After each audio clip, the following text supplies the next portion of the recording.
శ్రీమాత్రే నమః. ఈరోజు ద్వాదశ రాశుల ఫలితాలని చూద్దాం.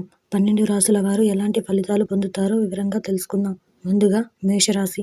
ఈ రాశి వారు ఈరోజు విందు వినోద కార్యక్రమాలలో పాల్గొంటారు. నూతన వాహన యోగం ఉంది. ఉద్యోగాలలో చిక్కులు అధిగమిస్తారు. కుటుంబ వ్యవహారాలలో ముఖ్యమైన నిర్ణయాలు తీసుకుంటారు. చేపట్టిన వ్యవహారాలు విజయవంతంగా సాగుతాయి. పితృవర్గం వారి నుండి శుభవార్తలు అందుతాయి. వ్యాపారాలు లాభసాటిగా సాగుతాయి. తదుపరి వృషభ రాశి. ఈ రాశి వారికి ఈరోజు కుటుంబ వాతావరణం గందరగోళంగా ఉంటుంది. చేపట్టిన పనులలో వ్యయ ప్రయాసాలు అధికమవుతాయి. బంధుమిత్రులతో ఊహించని వివాదాలు కలుగుతాయి. వృధా ఖర్చుల విషయంలో అప్రమత్తంగా వ్యవహరించాలి, లేకపోతే ధన దుర్వినియోగం జరిగే అవకాశాలున్నాయి. ఉద్యోగస్తులకు పని ఒత్తిడి పెరుగుతుంది. వృత్తి వ్యాపారాలలో స్వల్ప లాభాలు అందుతాయి. తదుపరి మిథున రాశి. ఈ రాశి వారికి ఈరోజు సన్నిహితులతో మాట పట్టింపులుంటాయి. దూర ప్రయాణాలు వాయిదా వేయడం మంచిది, లేకపోతే ఇబ్బందులు ఎదురవుతాయి. కుటుంబ సభ్యుల నుండి అవసరానికి సహాయ సహకారాలు అందవు. నిరుద్యోగ ప్రయత్నాలు విఫలమవుతాయి. ముఖ్యమైన వ్యవహారాల్లో స్థిరమైన ఆలోచనలు చేయలేరు. వ్యాపార ఉద్యోగాలు నిరుత్సాహకంగా ఉంటాయి. తదుపరి కర్కాటక రాశి. ఈ రాశి వారికి సంబంధించి ఈరోజు సంతానానికి నూతన విద్యా అవకాశాలు లభిస్తాయి. చేపట్టిన పనులలో యత్న కార్యసిద్ధి కలుగుతుంది. దైవ కార్యక్రమాలలో పాల్గొంటారు. వ్యాపార విస్తరణ ప్రయత్నాలు ఫలిస్తాయి. ప్రముఖులతో పరిచయాలు పెరుగుతాయి. ఉద్యోగస్తులకు పదోన్నతులు పెరుగుతాయి. వృత్తి వ్యాపారాలలో ఆలోచనలు కలిసి వస్తాయి. తదుపరి సింహరాశి. ఈ రాశి వారికి సంబంధించి ఈరోజు నిరుద్యోగులకు నూతన ఉద్యోగ అవకాశాలు లభిస్తాయి. సమాజంలో గౌరవ మర్యాదలు మరింత పెరుగుతాయి. చేపట్టిన వ్యవహారాలు విజయవంతంగా పూర్తి చేస్తారు. భూ క్రయ విక్రయాలలో లాభాలు అందుకుంటారు. దూరపు బంధువుల నుండి శుభవార్తలు అందుతాయి. వృత్తి ఉద్యోగాలలో నూతన ప్రోత్సాహకాలు అందుకుంటారు. తదుపరి కన్యా రాశి. ఈ రాశి వారికి సంబంధించి ఈరోజు ఆర్థిక పరిస్థితి అంతంత మాత్రంగా ఉంటుంది.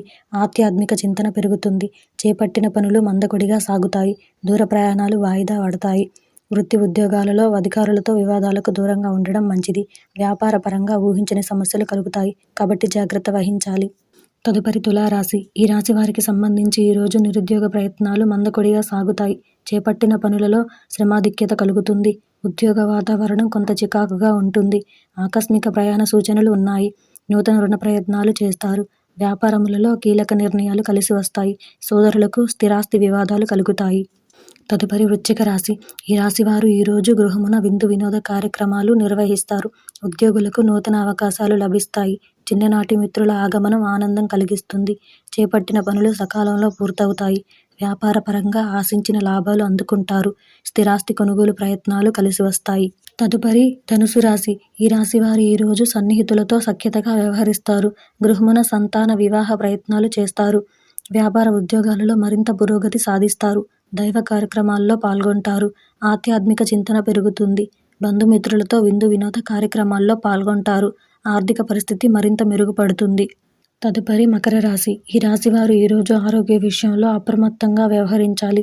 ఆర్థికంగా కొంత ఒడిదుడుకులు తప్పవు. సన్నిహితులతో మాట పట్టింపులుంటాయి, కాబట్టి మాట్లాడే ముందు ఆలోచించి మాట్లాడడం ఎంతైనా అవసరం. చేపట్టిన పనులు సకాలంలో పూర్తవుతాయి. కుటుంబ వాతావరణం చికాకుగా ఉంటుంది. వృత్తి ఉద్యోగాలలో సహ ఉద్యోగులతో ఊహించని వివాదాలు కలుగుతాయి, కాబట్టి జాగ్రత్త వహించాలి. తదుపరి కుంభరాశి. ఈ రాశి వారు ఈరోజు స్థిరాస్తి కొనుగోలు ప్రయత్నాలు వేగవంతం చేస్తారు. గృహ వాతావరణం ప్రశాంతంగా ఉంటుంది. చేపట్టిన వ్యవహారాలలో విజయం సాధిస్తారు. గృహమున శుభకార్యాలు నిర్వహిస్తారు. వృత్తి వ్యాపారాల్లో ఆశించిన మార్పులు చోటు చేసుకుంటాయి. విందు వినోద కార్యక్రమాల్లో పాల్గొంటారు. సోదరులతో సఖ్యతగా వ్యవహరిస్తారు. తదుపరి మీనరాశి. ఈ రాశి వారికి సంబంధించి ఈరోజు కొన్ని వ్యవహారాలలో ఆలోచించి నిర్ణయాలు తీసుకోవడం మంచిది, లేకపోతే ఇబ్బందులు ఎదురై చిక్కుల్లో పడతారు. దూర ప్రయాణ సూచనలున్నాయి. దైవ సేవా కార్యక్రమాల్లో పాల్గొంటారు. కుటుంబ వాతావరణం గందరగోళంగా ఉంటుంది. వృత్తి ఉద్యోగాలలో కొందరి ప్రవర్తన చికాకు కలిగిస్తుంది. బంధుమిత్రులతో వివాదాలుంటాయి. వ్యాపారములు అంతగా రాణించవు. ఇవి ఈరోజు ద్వాదశ రాశుల ఫలితాలు. ఈ వీడియో కనుక మీకు నచ్చినట్టయితే లైక్ చేయండి, షేర్ చేయండి. అలాగే మరిన్ని ఆధ్యాత్మిక విషయాల కోసం నా ఛానల్ని సబ్స్క్రైబ్ చేసుకోండి.